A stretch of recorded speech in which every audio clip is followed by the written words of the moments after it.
26 de noviembre de 1994. Fin de semana de Acción de Gracias. La unidad de Darrington, al sur de Houston, Texas. A las 9:15 de la noche, toda la prisión se quedó a oscuras. Las luces se apagaron de golpe.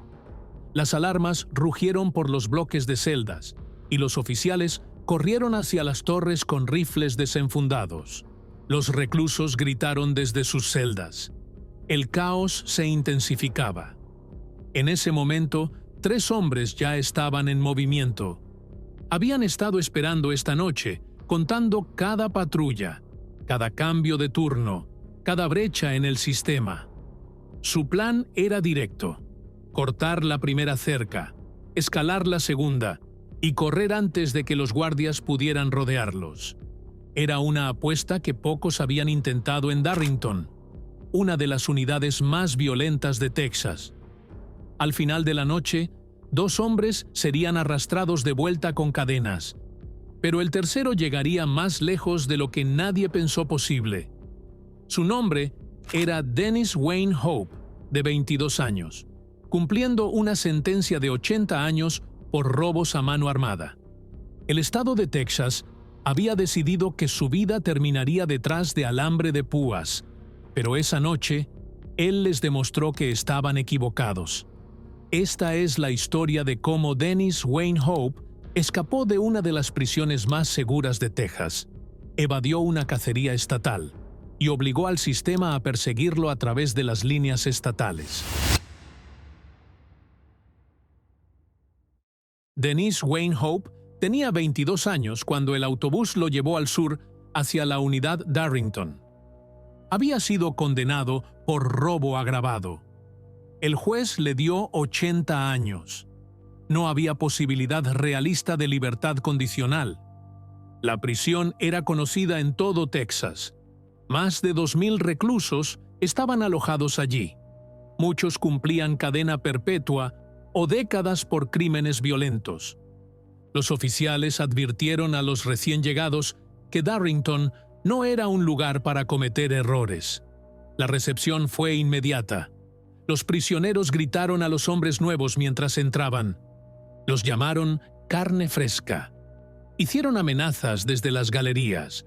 Hope mantuvo sus ojos hacia adelante. Siguió la fila a través del ingreso. Su cabeza fue rapada. Le dieron ropa del Estado y un número. Fue asignado a una celda y rápidamente aprendió las reglas. No mires fijamente a otro recluso. No toques propiedad que no sea tuya. Camina en línea. Carga tu bandeja nivelada. Aquellos que rompían las reglas eran probados o atacados. Hope se mantuvo callado y observó. Trabajó en la cocina. El trabajo significaba largas horas, pero le daba movimiento y rutina. Aprendió horarios, tiempos de entrega y el patrón de los oficiales en turno. Allí conoció a otro recluso, Harry Decker. Era mayor y calmado. Hacía su trabajo sin problemas. Hope respetaba eso. Hope presentó una apelación para reducir la sentencia severa. Pasó tiempo en la biblioteca legal, pero nada cambió. La apelación fue negada. La sentencia permanecía. Esa noche se acostó en su litera y se dio cuenta de que podría nunca salir vivo de la prisión. La vida dentro de Darrington estaba diseñada para quebrar a los hombres. El horario nunca cambiaba. Despertarse antes del amanecer, conteo, formar línea, comer, trabajar, contar de nuevo. Se repetía todos los días. La unidad estaba rodeada por campos y torres de vigilancia. Oficiales armados vigilaban desde arriba las 24 horas del día. Reflectores cubrían las cercas por la noche. Alambre de púas bordeaba cada barrera. El mensaje era claro: nadie sale. Adentro, la violencia era constante. Los bloques de celdas albergaban pandillas que controlaban drogas, dinero y protección. Las disputas por deudas terminaban con cuchillos hechos de acero o alambre afilado.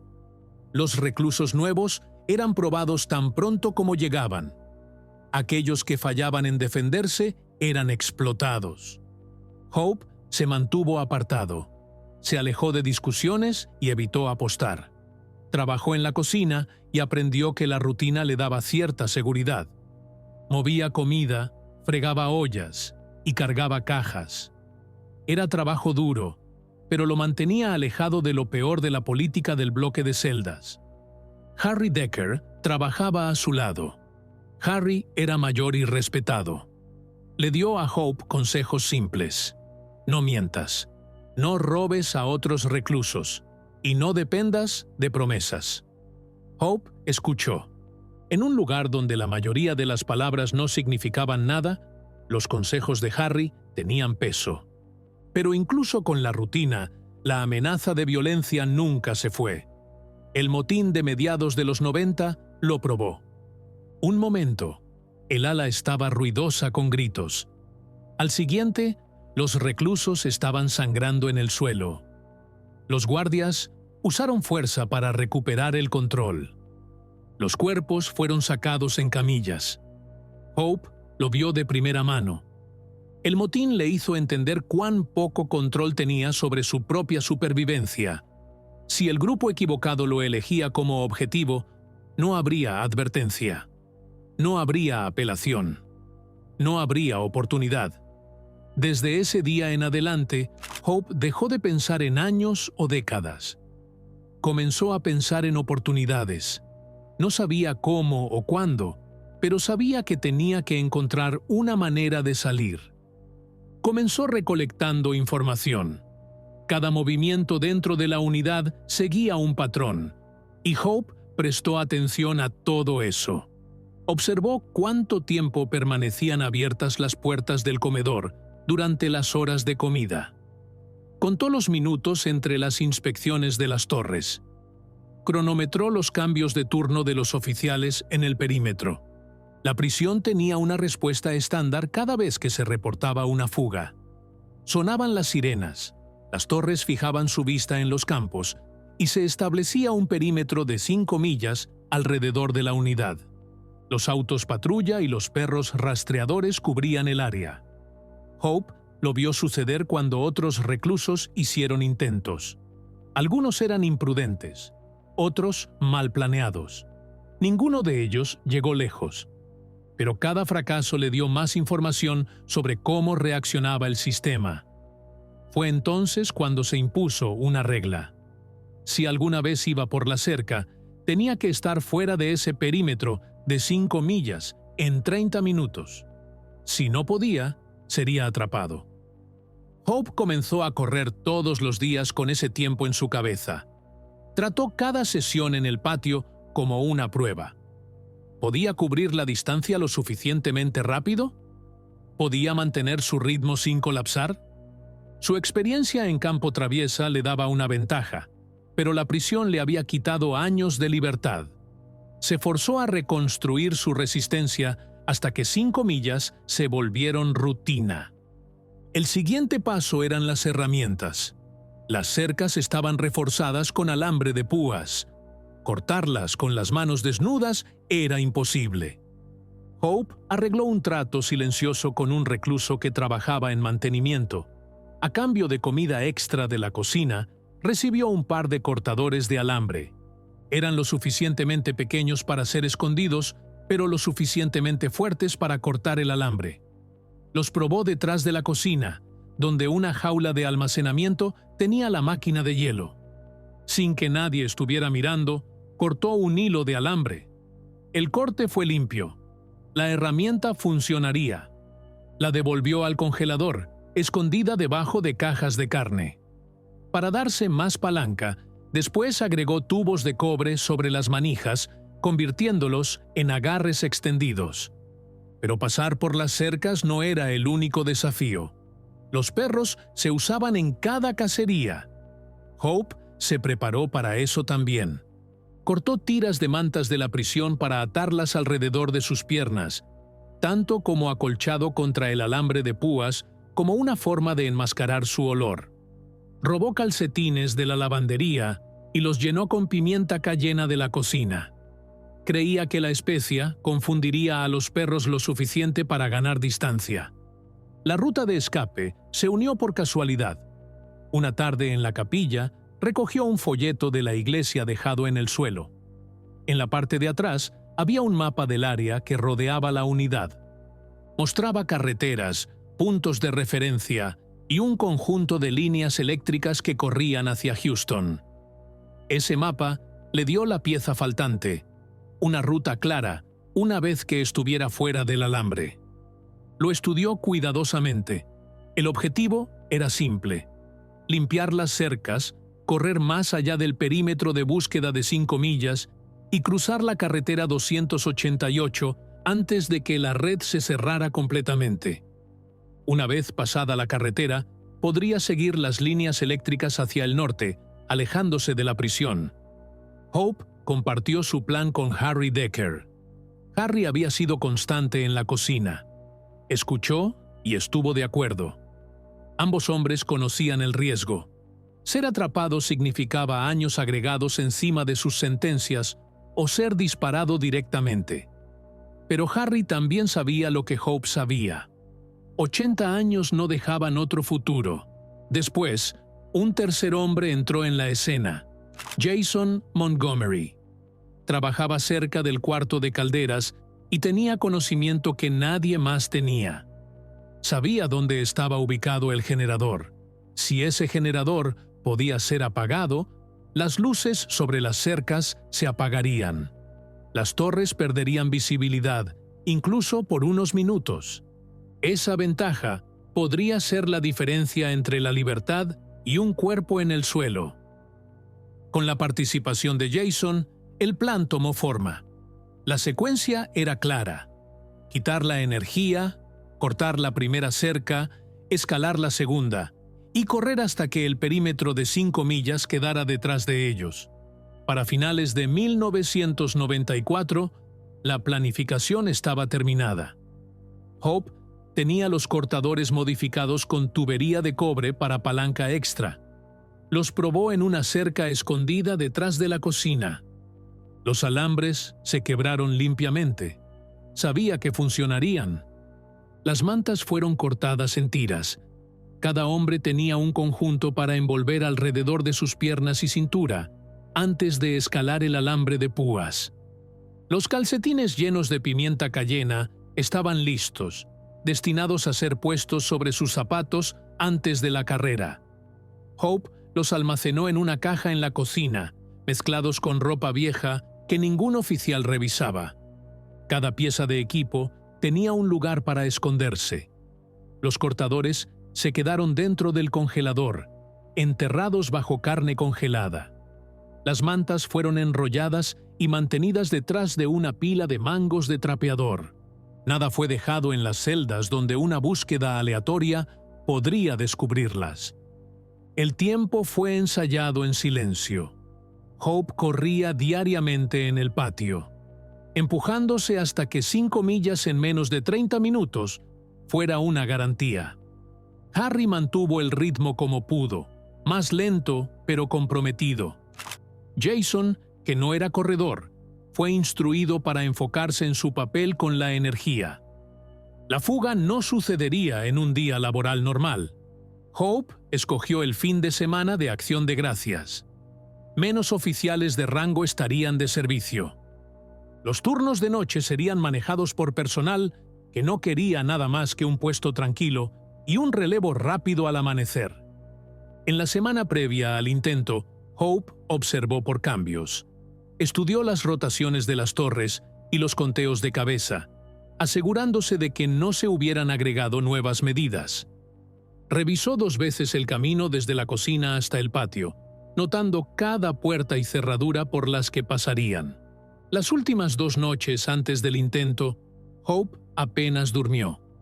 Sabía que no habría otra oportunidad si esto fallaba. Los cortadores no podían ser reemplazados. El plan ya había sido susurrado más de una vez. Si un oficial captaba una pista de esto, el encierro sería inmediato. Para la noche del sábado, 26 de noviembre, Todo estaba listo. Las herramientas estaban escondidas en sus lugares. La ruta estaba memorizada. Cada hombre conocía su tarea. Cuando las luces se apagaran, se moverían. Sábado, 26 de noviembre de 1994. Fin de semana de Acción de Gracias. La prisión estaba más silenciosa de lo usual. El personal senior estaba libre de servicio. Los puestos nocturnos eran manejados por menos oficiales. Era la ventana que Hope había estado esperando. En el conteo nocturno, mantuvo su cabeza baja como todos los demás. Los cortadores estaban escondidos en sus zapatos, presionados fuertemente contra sus tobillos. Las tiras de manta estaban atadas debajo de su ropa, listas para la cerca. No llevaba nada más. Cualquier cosa extra podría ralentizarlo. Cuando el timbre liberó su sección, entró al corredor. Harry ya se estaba moviendo hacia el punto de encuentro. Jason apareció del ala opuesta. No hablaron. Las palabras eran innecesarias. La puerta del cuarto de calderas estaba desbloqueada, como se esperaba. 2 reclusos empleados estaban adentro, revisando medidores. Jason entró primero, actuando como si fuera rutina. Hope siguió. Sacó un destornillador de su cintura y ordenó a los empleados al suelo. Harry ató sus manos con tiras de tela. La toma de control fue rápida. Jason se movió directamente al generador. Aflojó la línea principal de combustible. Hope se dirigió a la unidad de respaldo y la desconectó. El efecto fue inmediato. Las luces a través del patio se apagaron. Las torres perdieron visibilidad. Las alarmas se dispararon en segundos, haciendo eco a través del complejo. Hope no esperó. Empujó los cortadores en su cintura y salió del cuarto corriendo. Los otros siguieron. Los oficiales ya estaban gritando, radios crepitando con reportes de pérdida de energía. Alcanzaron la primera cerca. Hope se arrodilló y forzó los cortadores en el alambre. Las manijas de cobre dieron palanca. Cortó sección tras sección hasta que se abrió una brecha lo suficientemente ancha para gatear. La separó con sus manos y se deslizó debajo. Harry siguió, luego Jason. La segunda cerca estaba directamente adelante, más alta, bordeada con alambre de púas en la parte superior. Escalarla era la única opción. Hope se lanzó hacia arriba.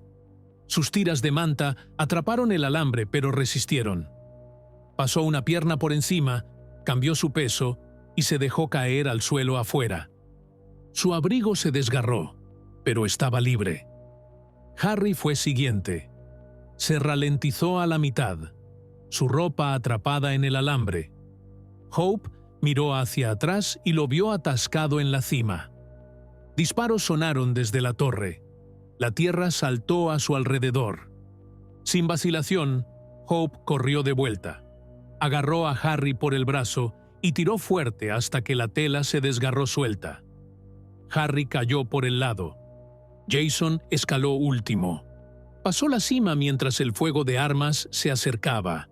Para entonces, las torres habían confirmado movimiento. Las órdenes fueron gritadas en radios. Las sirenas cambiaron de tono. La fuga ya no estaba oculta. Hope golpeó el suelo corriendo. Corrió hacia el campo abierto más allá de las cercas. Harry luchaba detrás de él, cojeando por la caída. Jason era aún más lento. El fuego de armas lo siguió hacia la oscuridad. La fuga había comenzado. Cada segundo desde ese punto en adelante decidiría si vivían o morían. Ahora, la segunda cerca estaba detrás de ellos. Adelante yacían campos abiertos. Los reflectores estaban apagados, pero las torres ya habían disparado. Los radios crepitaban a través de la unidad. Los oficiales se movían para bloquear cada salida. Hope no disminuyó la velocidad. Corrió hacia la oscuridad. Conocía la respuesta. En minutos, un perímetro de 5 millas sería sellado. Autos patrulla, perros y equipos armados cerrarían el área. Si no limpiaba esa línea en media hora, sería atrapado. Harry estaba luchando después de su caída. Su cojera lo ralentizaba. Jason estaba más atrás, sin aliento y fuera de ritmo. Hope empujó hacia adelante solo. No tenía opción. El suelo era plano y expuesto. Cada paso se sentía visible. Los disparos chasquearon desde las torres. Algunos golpearon tierra dentro de yardas de él. Mantuvo su ritmo, enfocándose solo en la distancia. Detrás de él, los oficiales gritaron para mantener la línea. En minutos, reflectores montados en vehículos barrieron el campo. Los motores rugieron. El sonido de los perros se llevó en el aire. Hope se desvió hacia las líneas eléctricas que había memorizado del mapa. Lo guiarían norte hacia Houston. Cruzando los campos, siguió moviéndose. No se detuvo por Harry o Jason. No miró hacia atrás a las torres. El plan no permitía tiempo para vacilación. El perímetro se estaba formando. Los oficiales se extendieron a lo largo de las carreteras externas. Las patrullas establecieron posiciones en intersecciones. Los radios confirmaron avistamientos. La red casi estaba cerrada. Hope corrió más fuerte. Había entrenado para este momento exacto. 5 millas en 30 minutos era la regla. Si podía mantenerse adelante de los perros y alcanzar la carretera, estaría fuera de la red. Las luces de la carretera 288 entraron en vista. Los autos se movían a lo largo de ella. Inconscientes de la fuga, en curso a menos de 1 milla de distancia. Hope se agachó y gateó el último trecho, manteniendo su cuerpo debajo de los faros. Cuando se abrió una brecha, cruzó en 4 patas. Desde la distancia, parecía un animal moviéndose por la hierba. Ningún vehículo se detuvo. Ningún oficial disparó. Una vez cruzado, se paró de nuevo. La línea de 5 millas estaba detrás de él. La prisión aún estaba en caos, pero él estaba fuera. Harry y Jason no lo lograrían. Fueron atrapados dentro de las piedras de búsqueda en los días siguientes. Hope era el único que limpió el perímetro. Desde ese momento, era oficialmente un fugitivo. Hope limpió la carretera y siguió corriendo. No se detuvo hasta que las luces de la prisión estuvieron muy atrás. Para entonces, los perros estaban sueltos y los vehículos estaban peinando el área, pero él ya estaba fuera de la red. Se movió cautelosamente por carreteras secundarias y maleza hasta la mañana. Al principio, no tenía nada más que la ropa en su cuerpo y los cortadores que había llevado afuera. Sin comida, sin dinero y sin lugar seguro para esconderse. En un día, hizo su primer movimiento. En una carretera rural, le hizo señas a un hombre mayor que conducía una camioneta. Cuando el hombre se detuvo, Hope se subió adentro y le ordenó conducir. No tenía un arma, pero actuó como si la tuviera. El hombre obedeció. Hope tomó su billetera y la camioneta, dejándolo en la orilla de la carretera. La billetera le dio una pequeña cantidad de efectivo. No era suficiente. Necesitaba más para mantenerse adelante de las fuerzas del orden. En un pueblo cercano, entró a una tienda que había robado antes de la prisión. En el mostrador, sacó una pistola de aire comprimido que había comprado en una tienda local. Se veía real, y eso era suficiente. Ordenó al empleado vaciar la caja fuerte. El dinero fue a una bolsa. Se fue antes de que las alarmas pudieran disparar una respuesta. Funcionó. Repitió el método en otras tiendas a través de Dallas y después en Memphis. Entradas rápidas, demandas veloces, efectivo tomado y afuera. La pistola de aire comprimido se mantuvo escondida hasta el último segundo. Los empleados asumieron que era real. El dinero le dio movilidad. Compró ropa, rentó cuartos baratos de motel y se mantuvo en movimiento. En Memphis, usó efectivo robado para noches en bares y casinos. salió con mujeres, gastó libremente y vivió como si la cacería no se estuviera acercando. Pero los robos atrajeron atención. La policía vinculó el patrón a sus crímenes pasados. Los investigadores confirmaron que estaba activo de nuevo, y eso significaba que estaba cerca. Cada robo redujo la búsqueda. Hope no se preocupó. Estaba libre, y estaba determinado a disfrutarlo mientras durara. Los primeros avistamientos vinieron rápidamente. Tiendas de conveniencia y pequeños negocios a través de Texas comenzaron a reportar robos nocturnos. Los testigos describieron a un hombre usando ropa oscura, frecuentemente con su cara parcialmente cubierta. El método era consistente: un arma mostrada o implicada, dinero demandado. No se intercambiaron palabras innecesarias. Era el patrón de alguien moviéndose rápido y saliendo antes de que la policía pudiera responder. Los investigadores compararon los reportes. La altura, la constitución, los manierismos, todos apuntaban a Hope. El metraje de vigilancia de cámaras granuladas apoyó la conexión. Cada nuevo robo confirmó que el fugitivo aún estaba allí afuera y aún desesperado. La evidencia comenzó a acumularse. Un auto robado fue abandonado afuera de Dallas y otro fue después descubierto en Tennessee. Las huellas dactilares dentro del segundo vehículo coincidieron con los registros de prisión de Hope. Eso les dio a los investigadores una señal clara. Había salido de Texas y se dirigía al este. Para cuando lo rastrearon a Memphis, la operación había cambiado. La policía local se unió a los investigadores estatales. Hoteles, agencias de renta y casas de empeño fueron investigadas. Hope tenía que seguir moviéndose, pero su rastro era visible para cualquiera armándolo paso a paso. La pista clave vino de una llamada telefónica. Hope había contactado a una mujer en Dallas. Los registros mostraron que estaba usando teléfonos públicos en Memphis para contactarla. Los equipos de vigilancia se centraron en esa conexión. Cuando ella acordó cooperar, le pidieron que lo vipeara. Hope devolvió la llamada. Le dijo que estaba en un club llamado Denim and Diamonds. Incluso describió lo que estaba usando: un sombrero de vaquero, jeans, botas y una camisa del oeste, y dijo que estaba conduciendo un Jaguar.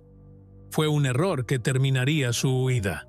Los agentes se movieron rápidamente. Localizaron el Jaguar estacionado afuera del club y pincharon las llantas para evitar que huyera. Se coordinaron con oficiales locales, establecieron posiciones y se prepararon para moverse. Adentro, el club nocturno estaba lleno. La música y las multitudes funcionaron tanto a favor como en contra del arresto. Hope se mezcló, pero el ruido también dejó que los oficiales cerraran la distancia sin ser notados. Paso a paso, se movieron por la multitud hasta que lo tuvieron a la vista. Cuando vino la orden, actuaron de una vez. Hope resistió, tratando de liberarse, pero la lucha duró solo segundos. Fue luchado al suelo y esposado en el piso del club. Después de 90 días huyendo, la fuga de Dennis Wayne Hope había terminado. Cuando Dennis Wayne Hope fue tomado en custodia en Memphis, los alguaciles de Estados Unidos no perdieron tiempo. Fue fichado localmente, luego transferido bajo fuerte guardia de vuelta a Texas. Para los oficiales, la respuesta era asegurarse de que nunca volviera a pasar. Hope fue devuelto directamente al Departamento de Justicia Criminal de Texas. Desde el momento que arribó, su estatus era claro: riesgo de fuga, alta amenaza. No fue puesto de vuelta en población general. En su lugar, fue escoltado a confinamiento solitario, el ala de segregación administrativa, conocida por albergar a los reclusos más peligrosos en el estado. Las condiciones eran estrictas y absolutas. Una celda pequeña de concreto, aproximadamente de 6 por 10 pies. Una puerta de acero con una rendija estrecha para comida.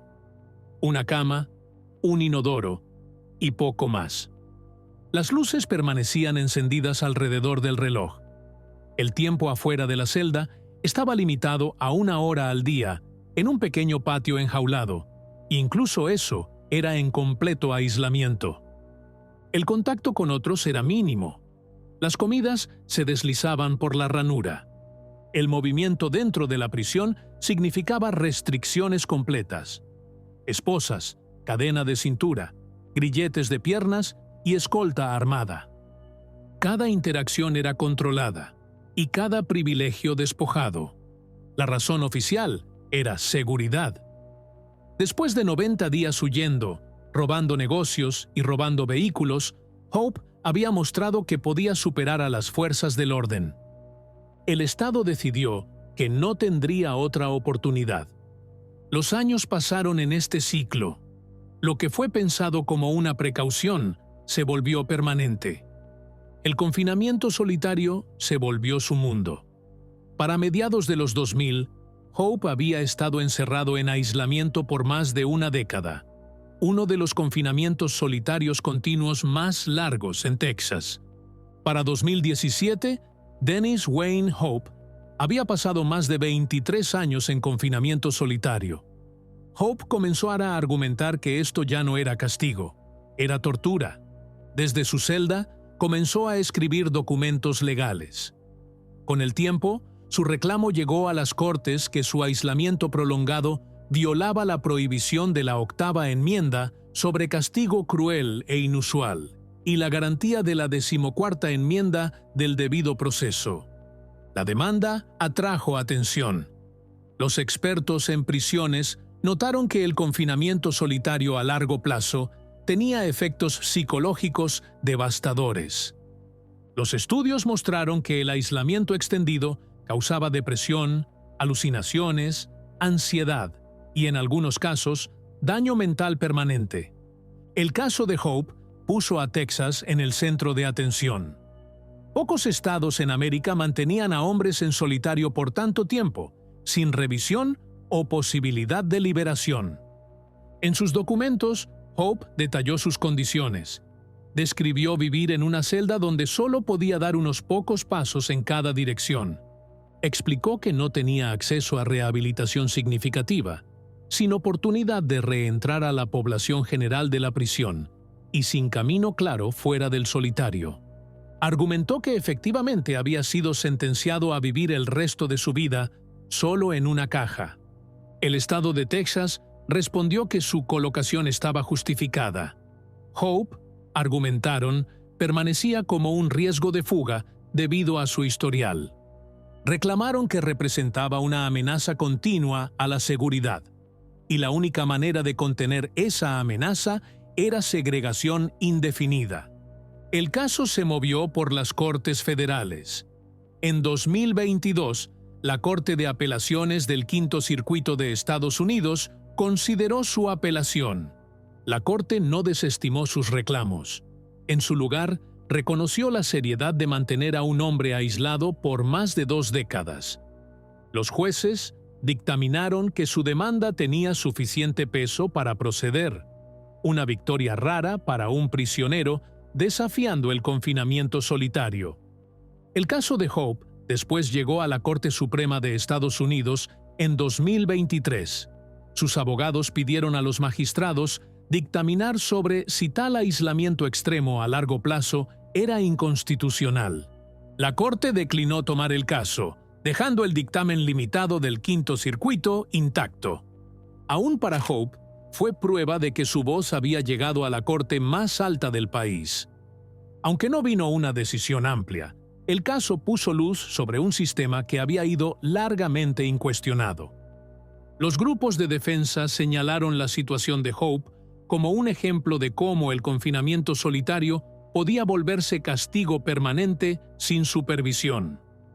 Hoy, Dennis Wayne Hope permanece encerrado, su mundo confinado a un espacio no más grande que un lugar de estacionamiento. Pero su historia continúa haciendo eco mucho más allá de esas paredes. Y con eso, hemos llegado al final de esta historia. Si te gustó, no olvides darle me gusta, suscribirte y compartir. realmente ayuda al canal a traer más historias como esta a la vida.